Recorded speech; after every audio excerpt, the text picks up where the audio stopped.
Welcome students, online Vijay Sadhana classes. Now discuss about previous questions. అంటే ఇంతకు ముందు ఇచ్చినటువంటి ఎగ్జామ్స్లో మనకి ఆర్ఆర్బి కానీ లేదంటే ఎన్టీపీసీ కానీ ఆల్ కాంపిటేటివ్ ఎగ్జామ్స్లో ఏ క్వశ్చన్స్ ఇచ్చాడో అవి ఎక్స్ప్లెయిన్ చేయడం జరుగుతుంది. ఎందువల్లంటే విద్యార్థులు కొత్త విద్యార్థులు వచ్చినప్పుడు డిగ్రీ అయినప్పుడు పీజీ అయినప్పుడు కానీ వచ్చే విద్యార్థులకి క్వశ్చన్స్ ఎలా ఉంటాయి అనే ఒక భయం ఉంటుంది.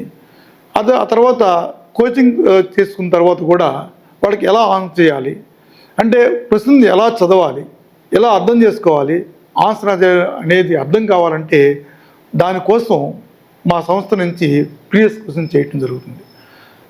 ఇప్పుడు ప్రజెంట్ ఏంటంటే మొదటి క్వశ్చన్ ఏంటంటే the sum of total fixed cost and total variable cost is known as, అంటే మొత్తం స్థిర వ్యయము మరియు మొత్తం వేరియబుల్ వ్యయము, వేరియబుల్ అంటే చర వ్యయం అంటాం దాన్ని, ధరల మొత్తాన్ని ఏమంటారు అంటున్నాడు. ఇక్కడ ఏమిచ్చాడు, మనకి టోటల్ ఎక్స్పెండిచర్ ఇచ్చాడు, మొత్తం వ్యయం అంటున్నాడు. మొత్తం వ్యయం అనేది ఎందుకు కాదు అంటే మొత్తం వ్యయం అనేది దీనికి అవసరం లేదు.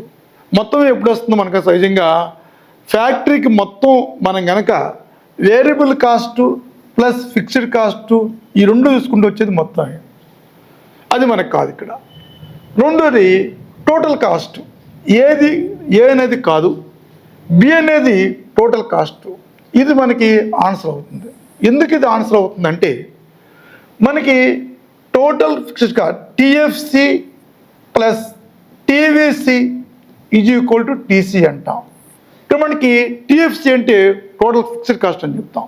టోటల్ ఫిక్స్డ్ కాస్ట్ అంటే అర్థం ఏంటి, ఒక కంపెనీకి మనం పెట్టుబడి పెట్టినప్పుడు దాంట్లో కొంత ఉంటుంది, మనకి ఒక 100 యూనిట్స్ అనుకోండి. తర్వాత వేరియబుల్ కాస్ట్ అంటే అర్థం ఏంటి, వేరియబుల్ కాస్ట్ అంటే ఉత్పత్తిని బట్టి మారుతూ ఉంటుంది. దీనికి ఏం చేసాం, మనం ఒక 50 యాడ్ చేసాం, ఇది మనకి వేరియబుల్ కాస్ట్. ఈ రెండు కాస్ట్ ఏమంటాం మనం, టోటల్ కాస్ట్ అంటాం. 150, ఈ 150 టోటల్ కాస్ట్ అని చెప్తాం. ఇప్పుడు మనకి ఆన్సర్ ఏమవుతుంది, టోటల్ కాస్ట్ అవుతుంది. అంటే తర్వాత టోటల్ రెవెన్యూ, ఇది కూడా కాదు. ఇది ఎందుకు కాదంటే రెవెన్యూ ఎప్పుడు వస్తుంది, మనకి ఆల్రెడీ ఉత్పత్తి అయింది వచ్చేది రెవెన్యూ, కాబట్టి ఇది కూడా కాదు. టోటల్ కోట్ అంటే ఇది పూర్తిగా ఉత్పత్తి సంబంధించింది. ఉత్పత్తి అంటే అర్థం ఏంటి, వస్తువుల ఉత్పత్తి సంబంధించింది, కాబట్టి ఇది కూడా కాదు. అంటే అర్థం ఏంటి, మనకి ఏ కాదు, సి కాదు, డి కాదు, టోటల్ కాస్ట్ అవుతుంది.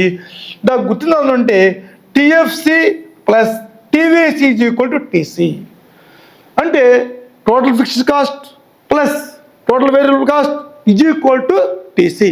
అంటే స్థిర వ్యయము తర్వాత చరవ్యయము, చరవ్యయం ఉన్నటువంటి మారుతూ ఉన్న వ్యయము రెండు కలిపితే వచ్చేది టోటల్ కాస్ట్ అంటాం. అందువల్ల మొత్తం ఖర్చు. నెక్స్ట్ తర్వాత ఇండియన్ ఎకానమీ ఈజ్ ఏ, అంటే భారతదేశ ఆర్థిక వ్యవస్థ. ఇక్కడ ఏమన్నా కమాండ్ ఎకానమీ, కమాండ్ ఎకానమీ అంటే అటువంటి అంటే వ్యక్తుల ద్వారా వచ్చేదని కమాండ్ ఎకానమీ అంటాం. ఇది మనకి యాక్చువల్గా ఇది మనకి ఇండియన్ ఎకానమీ లేదు. మనకి ఇది వ్యక్తుల యొక్క ప్రమేయం అనేది ఉండదు. ఇక్కడ వ్యక్తుల ప్రమేయం అంటే అటువంటి ఇండివిజువల్స్ ఉంటారు. అదే కనుక అమెరికా కానీ కెనడా కానీ లేదంటే ఇతర దేశాలు అభివృద్ధి చెందిన దేశాల్లో ఉంటుంది అది. అదే మార్కెట్ ఎకానమీ, ఇది కూడా మనకి మార్కెట్ ఎకానమీ కూడా కాదు. మార్కెట్ ఎకానమీలో పోటీ ఎక్కువ ఉంటుంది. పోటీ అంటే అర్థం ఏంటి, ఎప్పుడైతే క్యాపిటలిస్టులు ఎక్కువ మంది ఉన్నారో పోటీతత్వం ఏర్పడుతుంది, అది కూడా కాదు మనకి. అలాగే ట్రెడిషనల్ ఎకానమీ, సాంప్రదాయ ఎకానమీ, అంటే భారతదేశ ఆర్థిక వ్యవస్థను మనం మార్చాం ఆల్రెడీ. బ్రిటిష్ వారి కాలంలో ఉన్న ఆర్థిక వ్యవస్థను మార్చి మనం ఇంకో ఆర్థిక వ్యవస్థ తీసుకొచ్చాం, అంటే ఇది కూడా కాదు ఆన్సర్. తర్వాత mixed economy is the answer.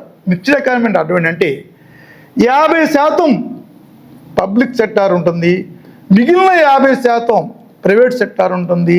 ఈ రెండింటిని మనం ఏం చేసాము, నిర్ణయిస్తాం. కాబట్టి దీనికి ఆన్సర్ ఏమవుతుందంటే మిక్స్డ్ ఎకానమీ అవుతుంది. నెక్స్ట్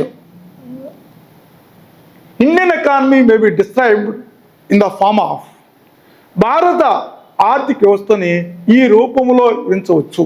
అంటే అటువంటి ట్రెడిషనల్, అంటే అటువంటి ఆల్రెడీ ఇంతకుముందు కొంచెం చెప్పుకున్నాం, ట్రెడిషనల్ కాదు. భారతదేశ ఆర్థిక వ్యవస్థను మార్చుకుంటూ వచ్చాము.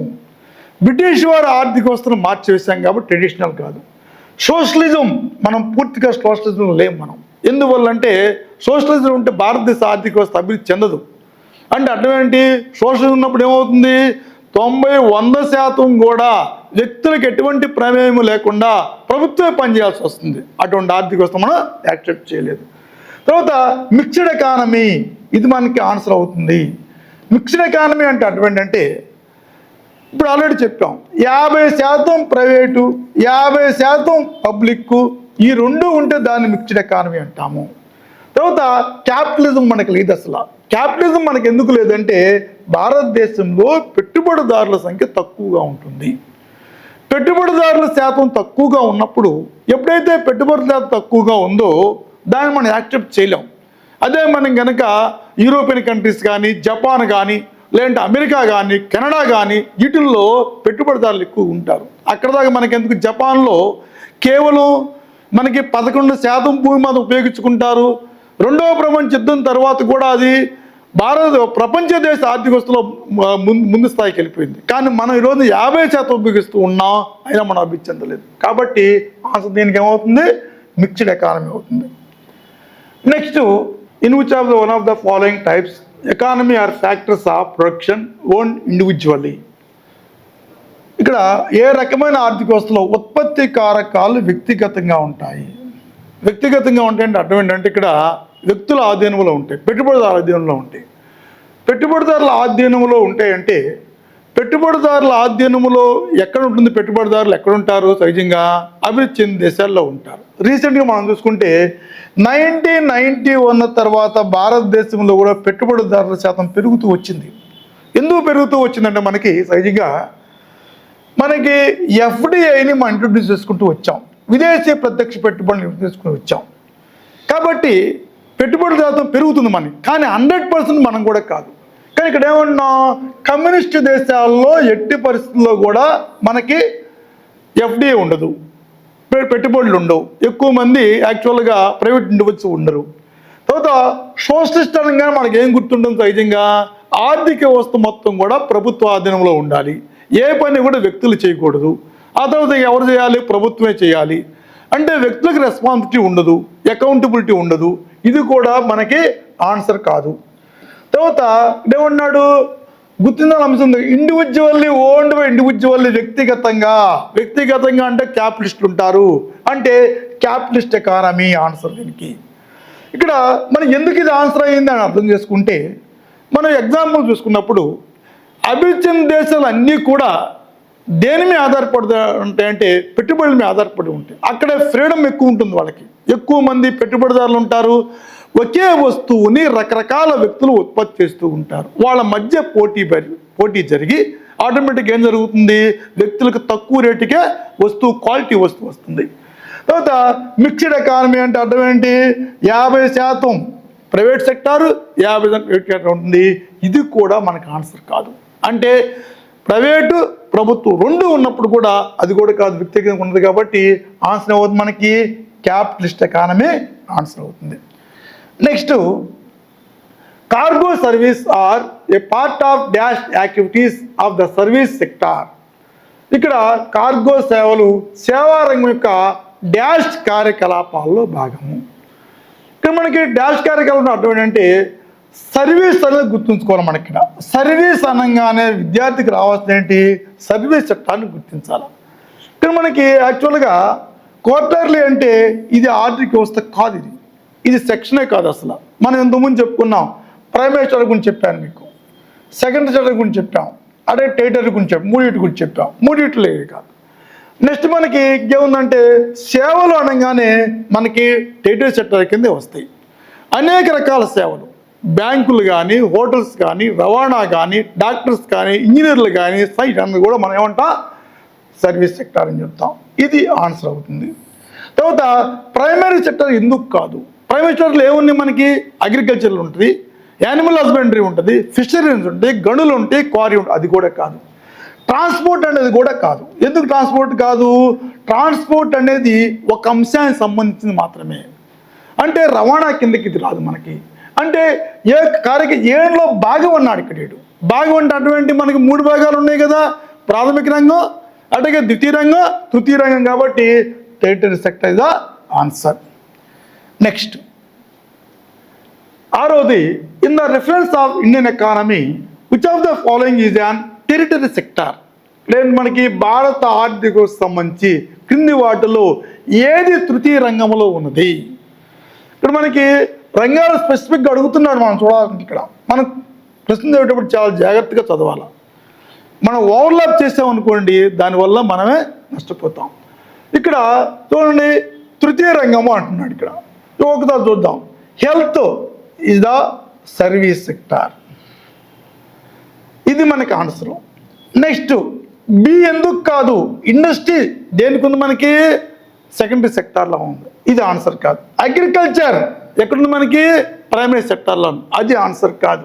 ఇంకా మనకి the animal husbandry also primary సెక్టార్లో ఉంది.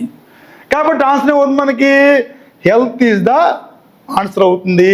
అది కూడా తృతీయ రంగము అనేది గుర్తుంచుకోవాలి మనం ఎప్పుడు కూడా.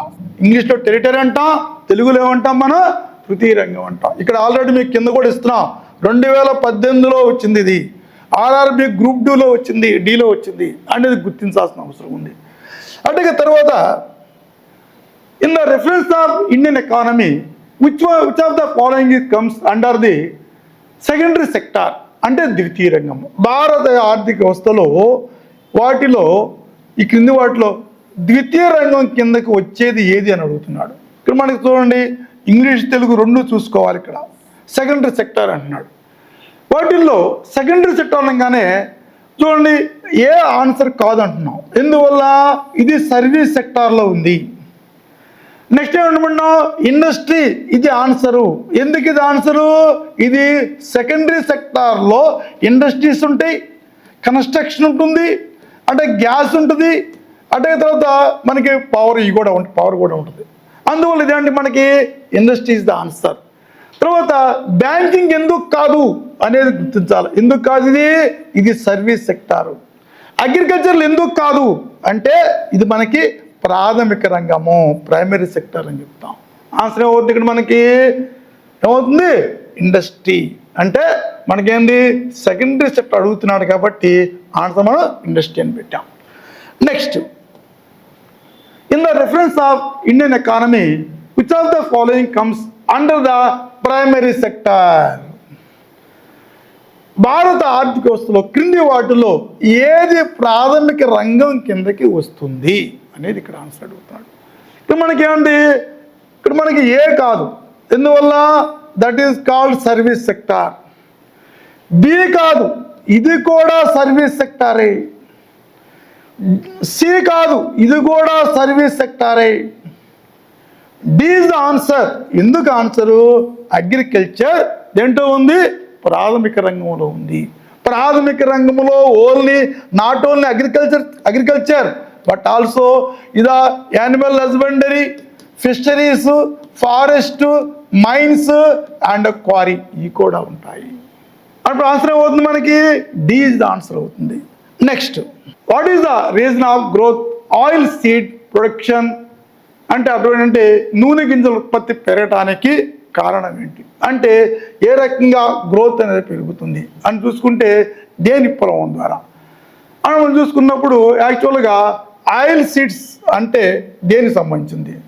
గ్రీన్ లీవ్స్ హరిత పొలం అంటే అటువంటి ఆహార ధాన్యాలకు సంబంధించింది, ఇది కాదు. అంటే వైట్ లీవ్స్ దేనికి సంబంధించింది?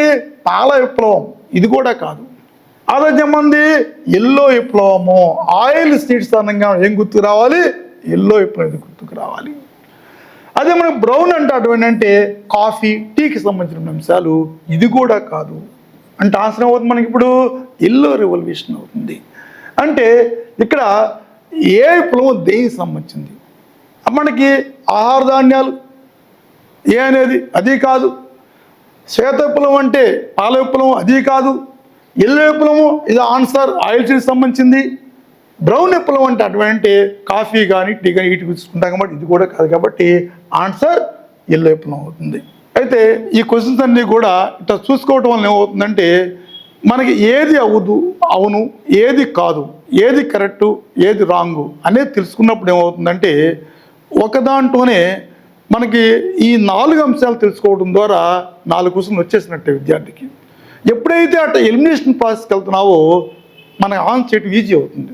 ఎలిమినేషన్ ప్రాసెస్కి వెళ్ళినప్పుడు ఏమవుతుందంటే ఒక 60 మార్కులకు వచ్చేవాడికి 70-75 మార్కుల దాకా వస్తాయి. ఇప్పుడు వేస్ట్ ఆఫ్ ద ప్రిపరేషన్ చేయాలి, మనం నంబర్ ఆఫ్ టైమ్స్ చదవాలి, అప్పుడు మాత్రమే అర్థమవుతుంది. కాబట్టి ఫియర్ పోవటం కోసం, క్వశ్చన్ పేపర్ ఎలా ఉంటుందో అనేది భయం పోవటం కోసం వీటిని ఎక్స్ప్లెయిన్ చేయడం జరుగుతుంది. కాబట్టి విద్యార్థులు జాగ్రత్తగా గమనించాల్సిన అవసరం ఉంది. వీటిల్లో ఇన్న తర్వాత వాటిలో కావాల్సిన అంశాలను మీరు చర్చకి తీసుకొని రావటం, తర్వాత ఇంకోసారి చూడటం ద్వారా ఏమవుతుందంటే ప్రీవియస్ క్వశ్చన్స్ అర్థమవుతుంది. కాబట్టి ఇది చూసుకోవాల్సిన అవసరం ఉంది. Thank you, all the best.